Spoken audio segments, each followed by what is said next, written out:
أعوذ بالله من الشيطان الرجيم بسم الله الرحمن الرحيم والصلاة والسلام على أشرف المرسلين سيدنا محمد وعلى آله وصحبه وسلم تسليما كثيرا. We start off by praising Allah subhanahu wa ta'ala and sending our peace and blessings upon our Master Muhammad sallallahu alayhi wa sallam. We ask Allah subhanahu wa ta'ala to grant us beneficial knowledge and wisdom and understanding. And we ask Allah subhanahu wa ta'ala to accept from us our fasting and our taraweeh. And we ask Allah subhanahu wa ta'ala to make this fast a means of coming closer to Him. We ask Allah to make the fast a means of coming closer to Him and a means of opening up on us with knowledge and opening up on us with the Quran and opening up on us for being good to our parents and our family and opening up on us with acts of worship and opening up on us for staying away from haram and opening up on us for being good to our community and helping others and being people of good moral conduct and character and understanding. And we continue our pre-Isha lecture, which is centered around good moral conduct and etiquette. And today's topic is a very important topic for an individual who has good moral conduct and etiquette, a person of husn al-khuluq, and that's birr al-walidain. That's having good etiquette in regards to your parents and being good to your parents. The word birr means, it's a general word of good. Bir in the Arabic language means a general good, anything that's good. A lot goes under the word bir. You say, ليس البر أن تولوا وجوهكم قبل المشرق والمغرب ولكن البر من آمن بالله واليوم الآخر والملائكة والكتاب والنبيين وآتى المال على حبه ذوي القربى واليتامى والمساكين وبن السبيل والسائلين وفي الرقاب وأقام الصلاة وآتى الزكاة والموفون بعهدهم إذا عاهدوا والصابرين في البأساء والضراء وحين البأس أولئك الذين صدقوا وأولئك هم المتقون. This is a famous ayah in Surah Al-Baqarah explaining what birr is. Because today's topic is birr al-walidain. And we often hear the word birr al-walidain. So birr al-walidain, we translate it as being good to your parents or being dutiful to your parents. So the word birr, I want to explain it to you all. Allah here in this ayah, He says, لَيْسَ الْبِرَّ أَن تُوَلُّوا وُجُوهَكُمْ. He says, it is not from piety, or it's not from birr, to move your heads قِبَلَ الْمَشْرِقِ وَالْمَغْرِبِ, east and west. It's not from piety to move your head east and west. وَلَكِنَّ الْبِرَّ, however, true piety is, so what is birr? مَنْ آمَنَ بِاللَّهِ وَالْيَوْمِ الْآخِرِ وَالْمَلَائِكَةِ وَالْكِتَابِ وَالنَّبِيِّينَ. Who believed in Allah in the last day, and he believed in the books of Allah, and he believed in the prophets of God. وَآتَ الْمَالِ, and he gave money. And Allah goes and he names like 20 good things that you could do that are acts of birr, that are actions of birr. So birr means good. So being good to your parents in any way, in any form. So birr al-walidain is a very important topic in Islam, because Islam comes to change the way you think and change your perspective and change the way you act. Islam comes to refine, what's the word? Refine? Refine you, and refine your actions, and refine your sayings. And refine, no, it's not refine. Reform. Reform how you act at home, reform how you act on your own, and ultimately reform how you act in society. Islam comes to reform the individual on an individual level. Islam comes to reform the way you act on an individual level, to reform your actions in an individual level. And then Islam comes to reform your actions with your family. And Islam comes to reform your actions with your family, and then Allah subhanahu wa ta'ala comes to reform your actions with society at large. So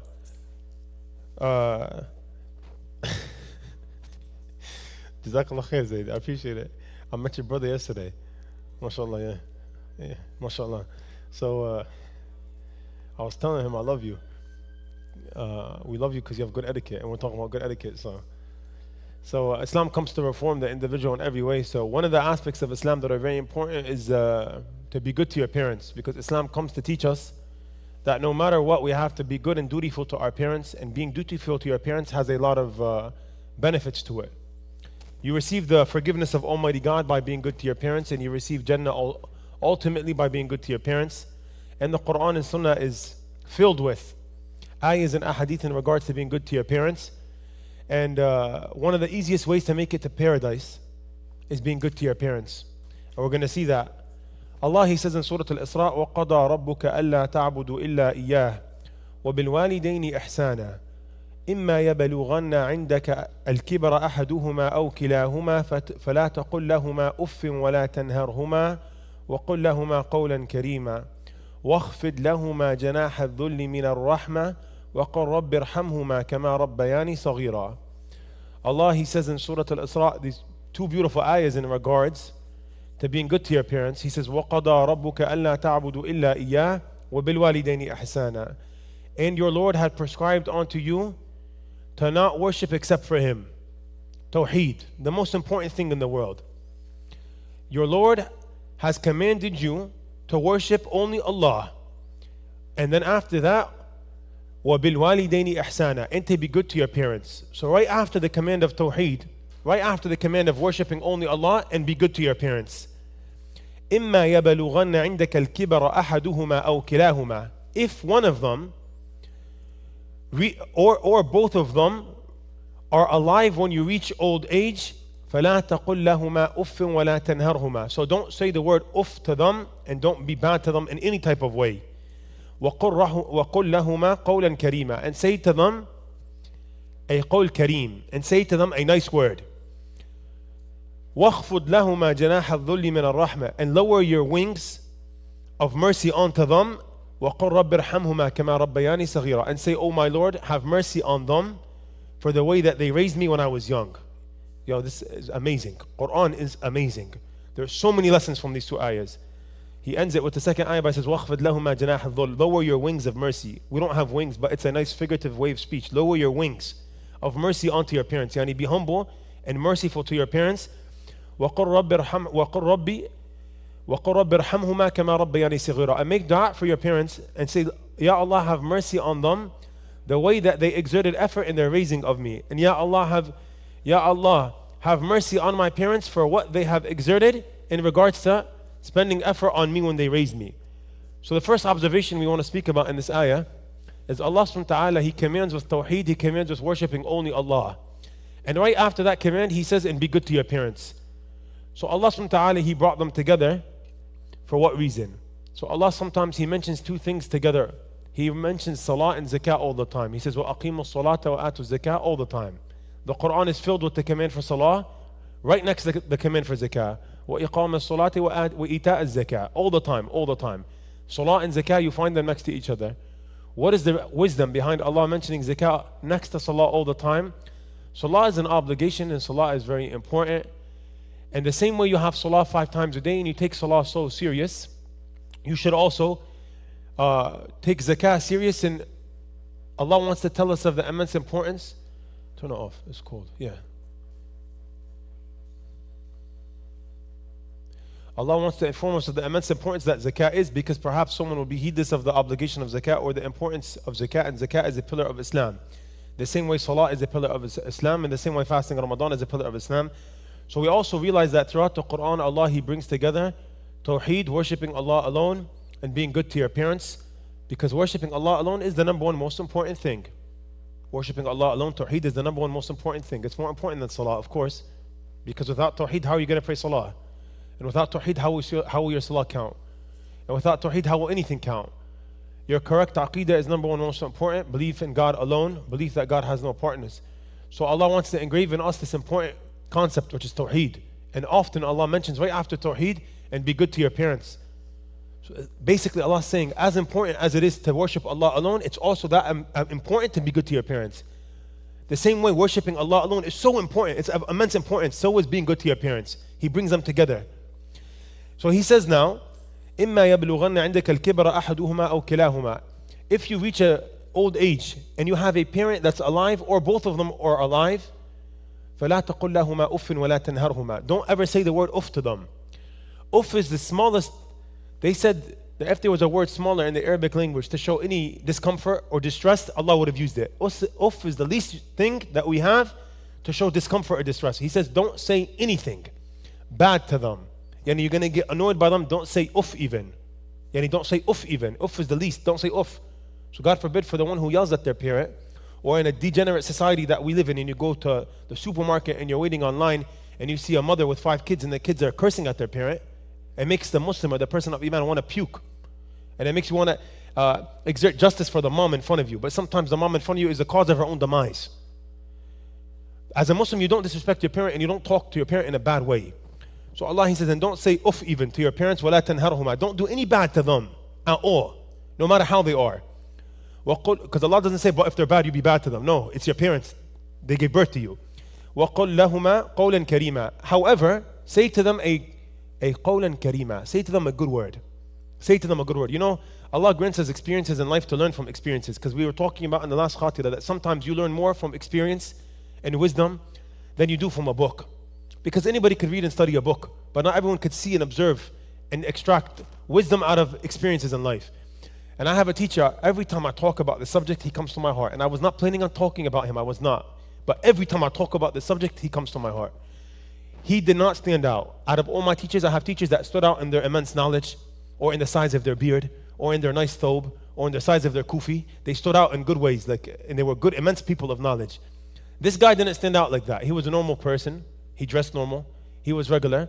I call him 9 to 5 Muslim. He was a teacher of mine in Al-Azhar high school. But he was regular. His Islam was regular. It was nothing special. Remember we talked about Talha's dream, and one guy was normal and the other guy was overly religious, but the normal guy entered Jannah first because he lived another year, so he had another Ramadan. This guy also was normal. But sometimes Allah grants certain people certain openings. I want you guys to understand this. Sometimes Allah grants certain individuals certain benefits or certain openings or certain specialties. Some people, they're good at fasting. You find someone who's always fasting throughout the year. Some person he's good at Quran, you find him always reading Quran all the time. And some person he's good at Qiyam al-Layl, you find him always reading Qiyam al-Layl. And some person he's good at going to Salah in the Masjid, you find him 5 times a day Salah in the Masjid. And some person is good at helping others, you find him always helping someone. And someone's good at volunteering, you always find him volunteering and cleaning the Masjid. Allah blesses people with different openings. Allah blesses people with different things that they're good at. This teacher I had was very regular in his religion, very regular in the way he dressed, but he was special. And I see him as a person of Jannah walking on earth 100%, because I've never in my life came across a human be better to his mom in my life. And his father had passed away, so if his father was alive, I'm sure he was the same. This man put his mother first before anything and everyone.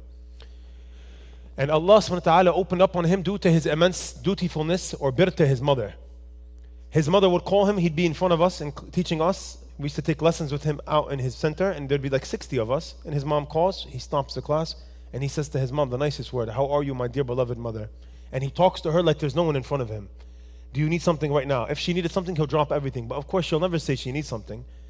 And this man, every day after high school, because he taught from 8 a.m. to 3 p.m., and then at 3 p.m. he left to go to his center to teach after school hours. And in Egypt, this is something that is a must, because the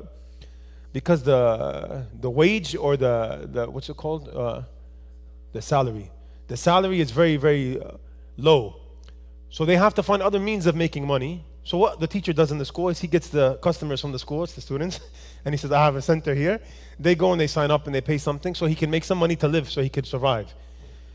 So every single day after 3 p.m. he goes on his way to his center, he goes and he stops and he goes to meet his mother, to check on his mother, to drop off maybe a chicken or some fruit. And one time, I used to take the bus to his center right after. We had class with him right after at 3 p.m., right after the school. So I used to take the bus, and the bus in Cairo is like it's like a gate of the gates of Jahannam, or it's a little glimpse of Allahumma ajirna min nar, Allah protect us from Jahannam. It was difficult. It was very difficult. It was very hot. No air conditioning, no seat, nothing. Headache, sweat, different countries, bumps, potholes. And it's an hour away, not because it's an hour away. Because here, if I say an hour away, we go to Edison or we go to North Brunswick. Or we go to Princeton or something. An hour away in Egypt means if they had American infrastructure, it'll be 15 minutes away. Maximum 20 minutes away. But the infrastructure is not the best infrastructure. You got to make a U-turn. That's a 3-mile U-turn to get to the other side of the street. It's just crazy. So one time my teacher, he told me, he goes, "Shaykh Ismail, come in the class?" I go, yeah, I'm going to take the bus now. He goes, no, come irkab ma'i fi siyara. He goes, no, come ride the car with me. I'm going to go in the car. So I was excited, maybe there's air conditioning. I was excited, maybe I'm going to sit down. He comes and he says, "Get in the car." I say, "This one?" He goes, "Yeah, you know, when you live in America your whole life, you go to the UK, or you go to Europe, or you go to Egypt, you find that we're very big. Everything we do is big. Everything is large. You go to the UK, you get a large meal, it's the small in America. You go to the UK, you drive a car, you sit like this in the car. In America, you sit nice, you have big cars everywhere, parking everywhere, mashallah, ad-dunya mabsuta. In Egypt, it was the same thing. A lot of cars, no air conditioning, a lot of cars, the window doesn't open, you gotta pull the window down with your hand. There's a lot of difficulty. So he told me to sit, and I sat like this. It was uncomfortable. I wish I took the bus. I would have stood and not cracked my knees, but it's okay. So we went, and he stopped. He made his pit stop. He made a stop. And the stop that he makes is under a large bridge. It's an overpass. He stops under the bridge, and under the bridge there's a bunch of cars and garbage. And then there's a large mountain. He went to walk up the stairs, but it's like a landfill. It's garbage. But there's people that live behind that. It's the slums, yani. It's a place where they immigrated from when it was like when Cairo was growing back in the day. It's not a official. They don't have the buildings are not built by official permits. People build there and they live there. They all came from the villages in southern Egypt. So he went up and then he took like 20 minutes and he came back. And the next day the same thing, and the next day the same thing. And every day I ask my teacher, can you shaghl al-takif? I go, can you turn on the air conditioning? He goes, oh, shaghl? Oh. They can never tell you, he can never tell you the air conditioning doesn't work. He says, no, it's on. Check it out. And then the Jahannam is coming out of the vent. I don't think AC ever worked on the car ever. And I'm like, no, the air conditioning. He goes, yeah, you don't feel it? I'm like, no, it's hot. He goes, oh, maybe it doesn't work. I wish he could have just told me the AC doesn't work. I would have opened the window from the beginning, but he's embarrassed. He got to act like the air conditioning works. He goes, oh, try it again. And then after 3 days, I asked him, like, what is it that you keep doing? Like, why do you keep going and stopping? And he was very shy, but he's like, oh, like, I just go to check up on my mom, this, that. So one day he invited me. One day it was Yom al-Jum'ah, and he called me. Yom al-Jum'ah in Egypt, you sleep until Jum'ah, because every day you don't sleep, so you get some sleep. So he said, what are you doing after Jum'ah? I said, nothing, I'm here in the dorms. And he said, come to my mother's house, inshallah, she's going to make you mlukhiyya bi-aranab. Come eat some Egyptian food, some mahshi, some good home-cooked food. So I went to his mom's house, and that's when I met his blessed mother. And I like to call her a pious servant of God. She's a wali of Allah. She lives in this area, so walking into the area itself is like out of a movie. Like not in America, we don't see this, but it's like out of a movie. You walk up the 1,000 steps that's on top of the landfill. Then you get to the area that there are no cars there. It's just motorcycles and rickshaw or tuk-tuk. And every street is cobblestone, and everyone is chilling on the streets, sitting down, and all the fruit sellers, but they got the nicest fruits there, and they got the nicest meat. Then he goes to the marketplace to buy a chicken for his mom, because he never goes to his mom without taking her stuff. And every day he goes to visit his mom. So he goes to the chicken store, and the chicken store in Egypt is two kinds. It's the big fat white one that's chemically made, chemically or genetically modified, and it's the one that's from the beled. It's called beledi fragh. It's the small one that's normal colors like black and brown, not the white one that's huge that's about to die because his feet can't hold it up. So the price difference is a lot. The price difference is a lot. Like this one is much more expensive and much smaller. But if you love someone and you want to do something called ihsan to them, which this ayah tells us to do, you go out of your way to do good for them. So he went and he picked out, he goes, this one, the beledi chicken, the one from the village that's organic chicken, and he goes and he picks out the fruit. And in the fruit stand in Egypt, there's 5 types of apples. There's the good, expensive one, and there's like not so expensive, and the not so expensive, and the cheap. So usually people, when they go visit someone, they get the cheap one. Why are they going to spend another 20 pounds when they could get cheap one? What is the person going to know? But he went and he get the most expensive one for his mother. And you know what I was thinking of? I was like, he's so meticulous on how he's picking out this food that he's going to give his mom, who he sees every day and he visits every day. It's like a guy that's going on a date with his girlfriend for the first time. Or this is a haram example. It's like the guy who's going to go and get married, and it's the first day he wants to get married, so he's visiting her, so he's excited, so he goes to Nablus and he gets the big kanafa. He makes sure he doesn't make the kanafa fresh. He puts on cologne. He wears a nice tie and suit, or he wears a nice thobe, and he goes and buys something nice because you're excited for the person you're going to meet. But for him to have this and be 50-something years old and do this every time he meets his mother, it's very strange to me. He has a strong love for his mom. Then we get to his mother's building. And by the way, everyone in the area knows my teacher, and they all give him salam and they all hug him because he's a blessed person, because he gives back to his community and he was from there. That's where he was raised. So we go to this building. It looks like the Leaning Tower of Pisa because it was built without a proper permit. It was built without a proper permit. The building is like this. So I walk in the building, and I'm a big guy, I'm American, and over here everything is big, double XL. So I walk into the door, and the door is like hard to get in, and I got the dust on my thobe, and the stairs are all different levels and heights because the stairs were made without a permit. And I go up the building is like this, and it's hot. The heat in Egypt, I'm just gonna give an example. The heat in Egypt, when I'm in the staircase, I'm sweating and the sweat is coming down my throat. It's like a sauna. You don't have to pay for a sauna in Egypt, you go to the staircase. And then you go on the second floor, and he knocks the door, and his mom is waiting for him when she's sitting down on the table like this, with the Quran open. And the Quran looks like she read it 4,000 times. You know, you have some Quran, you visit someone, there's 3 types of people. The first person, you visit someone, there's no Quran. You ask him where the Qibla is, he starts to sweat. Qibla? Qibla? First type of person, no Quran at all in the house. Second type of person, he has a lot of Qurans, nice Quran here, nice Quran here. It looks like it never opened. You open the Quran, brand new. You smell the paper of the Quran and it was never opened. And the third type of person, you find a Mus'haf here, and you find a Mus'haf here, and you find a Mus'haf here, and the Mus'haf has the sweat mark of the person that held it for 4 hours. And then if you open the Mus'haf, it opens perfectly, and you see sweat marks or maybe tear marks. You know when you cry reading Quran sometimes, a teardrop falls on the Mus'haf and you could tell that someone cried on it? This is how her Quran looked. Her Quran looked like she memorized it. I didn't ask her if she memorized it, but I know she read it 4,000 times.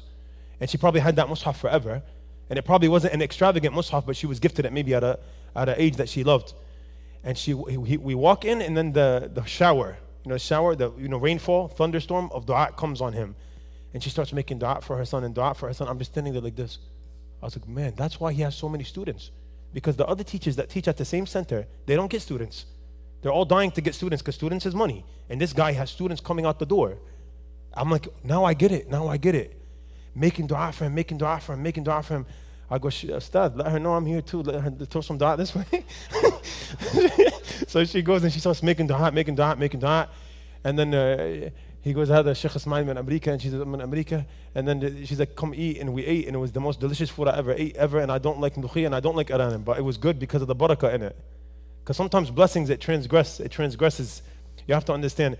The point of the story is, when we left, I was very touched. And I understood now where his source of goodness was in his life. So I asked him, Ustad, you live in nice New Cairo. You live in New Cairo. Why don't you take your mother with you?